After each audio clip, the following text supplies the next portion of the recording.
अगर मैं आपसे कहूं कि अब अदालतें भी निष्पक्ष नहीं रही हैं तो शायद आप यकीन नहीं करेंगे। इनके फैसले भी पक्षपातपूर्ण होते हैं। ये बात बोलने के लिए मुझ पर कंटेम्प्ट ऑफ कोर्ट भी लग सकता है, मगर हकीकत यही है।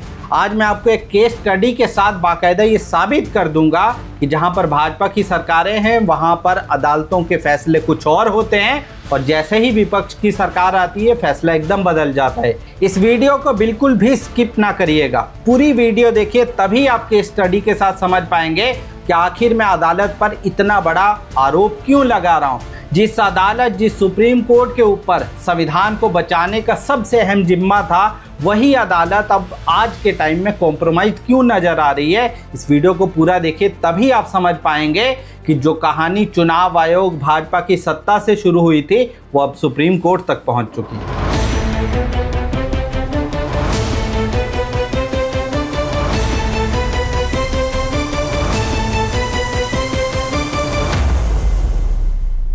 तो दोस्तों, किस्सा कहानी यह है कि भाजपा राज जैसे ही इस देश में आया है, मोदी ने नया भारत बनाने की जैसे ही परिकल्पना लोगों के सामने पेश करी है और जुमलों की सरकार आई है, उसके बाद इस देश के अंदर सब कुछ बदल गया है। तमाम संवैधानिक संस्थाएं जिनके निष्पक्ष होने का कभी भ्रम होता था, वो भ्रम भी अब टूट गया है। लोगों ने उन संवैधानिक संस्थाओं पर भी सवालिया निशान खड़े कर दिए हैं जिनको कभी माना जाता था कि ये हमेशा निष्पक्ष रहेंगी, ये कभी सत्ता या सरकार के दबाव में नहीं आएंगी। चुनाव आयोग जैसी संस्था जिस पर कभी आरोप नहीं लगते थे, इक्का दुक्का आरोप लगते थे, जब उस पर इतने बड़े बड़े आरोप और सिद्ध आरोप लग रहे हो तो अब क्या कहा जा सकता है। लोगों को लगता है कि हमारे लिए न्याय की आखिरी उम्मीद अदालतें हैं, सुप्रीम कोर्ट हमारे साथ इंसाफ करेगा, बाबा साहेब के संविधान की रक्षा वही करेगा। मगर सुप्रीम कोर्ट के भी ऐसे फैसले आ रहे हैं जिनको देखने के बाद आदमी अपना माथा पटक रहा है। आदमी को लगता है कि अब शायद हमें न्याय की जो उम्मीद थी, एक धुंधली ही सही, मगर वो उम्मीद भी अब एकदम ख़त्म होती जा रही है। मैं आपको इस वीडियो के अंदर एक पूरी केस स्टडी दिखाऊंगा कैसे तमिलनाडु के अंदर सुप्रीम कोर्ट का कुछ और रवैया रहता है, मगर भाजपा और उसके गठबंधन की जो बिहार में सरकार है वहाँ पर कुछ रवैया अलग ही हो जाता है। एक तरफ आप उस सरकार को डांटते हैं, फटकारते हैं, ज्ञान देते हैं और तल्ख टिप्पणियाँ करते हैं, मगर दूसरी तरफ जो दूसरी सरकार है जिसकी पूरी कड़ी दिल्ली की सल्तनत तक जुड़ी हुई है, उसको आप कुछ भी नहीं कहते, उसको इग्नोर कर देते हैं। ये वही सुप्रीम कोर्ट है जिस पर कभी आरोप नहीं लगते थे, ये वही सुप्रीम कोर्ट है जिसे कहा जाता था कि ये न्याय की आखिरी उम्मीद है, जहां पर आदमी को जाके हर हाल में न्याय मिलना है। अब तो उसको भी कटघरे में खड़ा कर दिया गया है। लोगों ने उस पर भी सवाल उठाने शुरू कर दिए हैं कि कैसा सुप्रीम कोर्ट है जो कुत्तों पर संज्ञान ले लेता है, यूजीसी पर रातों रात संज्ञान ले लेता है, एक फिल्म के नाम को तब्दील करवाने पर संज्ञान ले लेता है, मगर मुसलमानों के खिलाफ प्रताड़ना, दलितों के खिलाफ प्रताड़ना, पिछड़ों के खिलाफ प्रताड़ना पर वो खामोश हो जाता है। जब सत्ता पक्ष के लोग नफरती भाषण देते हैं तो वो अपनी आंखें मूंद लेता है। वह ऐसे छोटे छोटे केस को एंटरटेन करता है जिसको संविधान ने भी बंद कर दिया है कि आप इसको एंटरटेन मत करिए, मगर जिनका सीधा सीधा संविधान के उल्लंघन से कनेक्शन है उस पर वो खामोश रह जाता है। तो गोल गोल घुमाने से अच्छा है मैं सीधा आपको पॉइंट पर लेके आता हूँ। दो जगह की सरकारों की बात करते हैं। एक है तमिलनाडु में डीएमके की सरकार, जिसे माना जाता है कि वो विपक्ष की सरकार है। स्टालिन वहाँ के मुख्यमंत्री है और स्टालिन को माना जाता है कि वो राहुल गांधी के खेमे के हैं, सीधा सीधा कहिए कि वो इंडिया गठबंधन के साथ है। एक सरकार है नीतीश कुमार की अगुवाई में जो बिहार में पाई जाती है और जिसे सीधा सीधा कहिए कि वो मोदी जी की सरकार है। अब इन दोनों जगह के सुप्रीम कोर्ट के दो फैसले आपको सुनाता हूँ इस वीडियो में। आप तय करिए कि आखिर सुप्रीम कोर्ट की न्यायपालिका, जो सुप्रीम कोर्ट का न्याय करने का क्रंच है, उस पर सवालिया निशान क्यों ना खड़े हों। तमिलनाडु की सरकार ने अपने लोगों के कल्याण के लिए, उनकी अपलिफ्टमेंट के लिए एक स्कीम शुरू करी कि हम 8,000 रुपये अपने यहाँ की महिलाओं को देंगे। उस पर एक, आप राइट विंग समर्थन कहिए, कुछ भी कहिए, एक व्यक्ति उस पर इस सुप्रीम कोर्ट में याचिका लगाता है। सुप्रीम कोर्ट उसे एंटरटेन करता है और एंटरटेन करके तमिलनाडु की सरकार को फटकार लगाता है कि ये क्या है, आपने रेवड़ी कल्चर शुरू कर रखा है। आप रेवड़ी को कहीं, इसकी क्रोनोलॉजी कहीं ले जाके समझ सकते हैं कि रेवड़ी कौन बोलता था। फिर उन्होंने और कहा कि आप वैसे ही घाटे में चल रहे हैं, फंड की कमी चल रही है, और आप फ्रीबीज क्यों दे रहे हैं?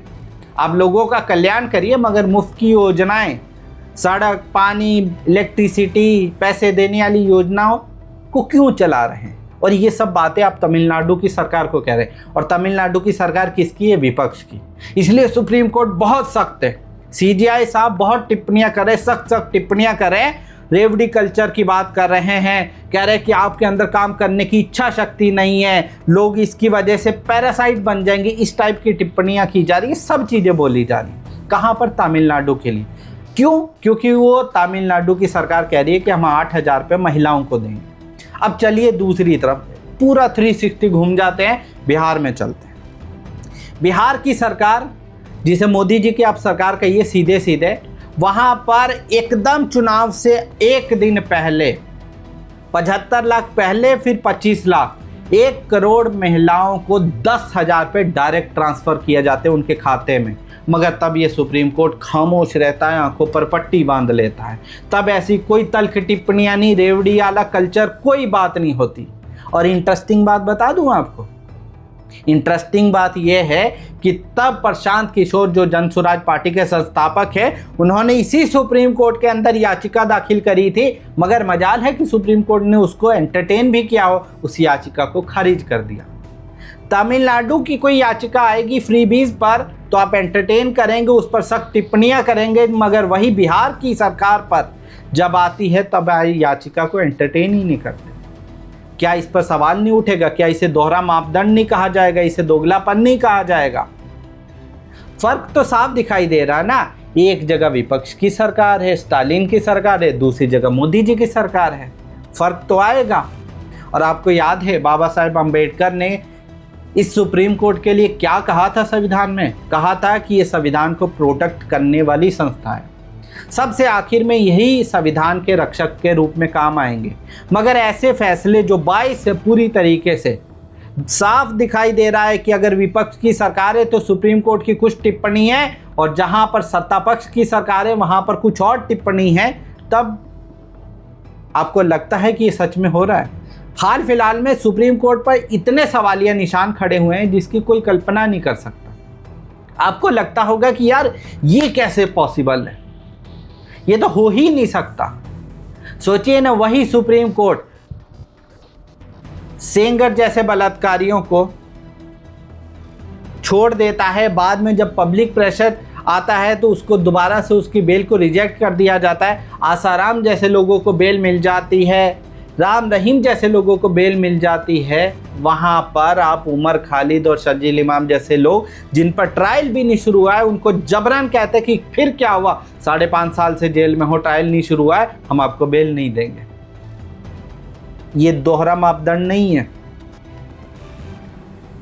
यही मापदंड मैं आपको इस वीडियो के अंदर समझा रहा हूं कि तमिलनाडु के लिए सुप्रीम कोर्ट की कुछ और टिप्पणी, बिहार की याचिका भी नहीं सुनेंगे। क्या अब सीजेआई सूर्यकांत साहब पर भी सवालिया निशान खड़े होगा? हमने तो देखा है कि एक पूर्व सीजेआई थे, अचानक से रिटायर होते हैं, अचानक से वो राज्यसभा पहुंच जाते हैं। हमने कलकत्ता हाई कोर्ट के अंदर एक जज साहब देखे हैं, अचानक से रिटायर होते हैं, भाजपा का पट्टा पहन लेते, भरे मंच पर जाके पट्टा पहनते हैं। हमने मध्य प्रदेश के अंदर एक जज साहब देखे हैं जो मुनव्वर फारूकी का केस देखते हैं, जेल भेजते हैं, वही जज साहब 3 महीने के बाद भाजपा में ज्वाइन कर लेते हैं। हमने इसी जगह पर देखा है जब आंध्र प्रदेश, तेलंगाना के अंदर एक जज साहब रिटायर होते हैं और अचानक से भाजपा ज्वाइन कर लेते हैं। तो ये सब चीजें किस्सा कहानी क्या कहती हैं? हमने इसी जगह पर देखा है जहां पर एक जज साहब 2 पैन कार्ड रखने के लिए आजम खान को तो जेल में भेज देते हैं, स्मृति ईरानी पर कुछ नहीं कहते हैं। हमने इसी जगह पर देखा है जज साहब मोदी सरनेम पर कमेंट करने की वजह से राहुल गांधी की सदस्यता को छीन लेते हैं, उनको सजा सुना देते हैं, मगर वही जज साहब सत्ता पक्ष की तरफ कुछ नहीं करते हैं। तमाम उनकी तरफ से टिप्पणियां की जाती हैं। जो सुप्रीम कोर्ट हर फैसले को सत्ता पक्ष की सुविधा के अनुसार देना चाहता हो तो उस पर सवालिया निशान तो खड़े होंगे ना। क्या सरकार खाली तमिलनाडु की है जहां पर ये सब चीजें हो रही है? आपको सिर्फ वही दिखाई दे रहा है? आपको वहां के 1 करोड़ लोगों को जो 10,000 रुपये दिए गए थे बिहार में, जहाँ पर मोदी सरकार है, नीतीश की सरकार है, तब आपकी टिप्पणी कहाँ गई थी? हेमंता के मामले में आप बोल रहे हैं कि हमारे पास इतना टाइम नहीं, आप हाईकोर्ट जाइए, यहाँ क्यों आए हैं? कुत्तों पर आप संज्ञान ले लेते हैं। कुत्तों का ये बहुत मोस्ट इंपॉर्टेंट है, ये तो सुनना चाहिए, इसके बिना तो पूरा एकदम संविधान खत्म हो जाएगा। एक मुख्यमंत्री के पद पर बैठा हुआ व्यक्ति मुसलमानों को मारने, काटने, गोली चलाने की बातें कर रहा है, मगर आप उस पर सवालिया निशान खड़े, उसको संज्ञान में लेने की बजाय कुत्तों को संज्ञान ले रहे हैं। बिहार के अंदर 1 करोड़ महिलाओं को 10,000 रुपये पैसे बांट कर चुनाव को खरीदने की कोशिश की, आपने कोई संज्ञान नहीं लिया। मगर तमिलनाडु के अंदर अगर तमिलनाडु की सरकार वेलफेयर का काम करने के लिए 8,000 रुपये देना चाहती है तो आप उसका संज्ञान ले रहे हो, आप उस पर तल्ख टिप्पणियां कर रहे हो। जज साहब भी कोई ऊपर से नहीं आए हैं, जज साहब भी इसी समाज से हैं, शायद वो भी राज्यसभा और होगा कोई ना कोई, कुछ लोगों को इंटरनेशनल कोर्ट भी जाना है। तो अब जब आखिरी उम्मीद थी जो न्याय की, वो भी सवालों के घेरे में आ गए हैं, तो लोग कहाँ जाएं? सबसे बड़ा सवाल तो यही है। और जो मैंने आपको कहा था कि मैं सबूतों के साथ साबित करूंगा कि अब कोर्ट और ख़ास तौर पे सुप्रीम कोर्ट भी कंप्रोमाइज है, जिसके लिए शायद मुझ पर भी कंटेम्प्ट ऑफ कोर्ट लग सकता है, तो यही था। इस केस स्टडी को पढ़ लीजिए, आपको खुद ब खुद समझ में आ जाएगा कि जज साहब सत्ता देखकर, पार्टी देखकर अपने फैसले सुनाते हैं।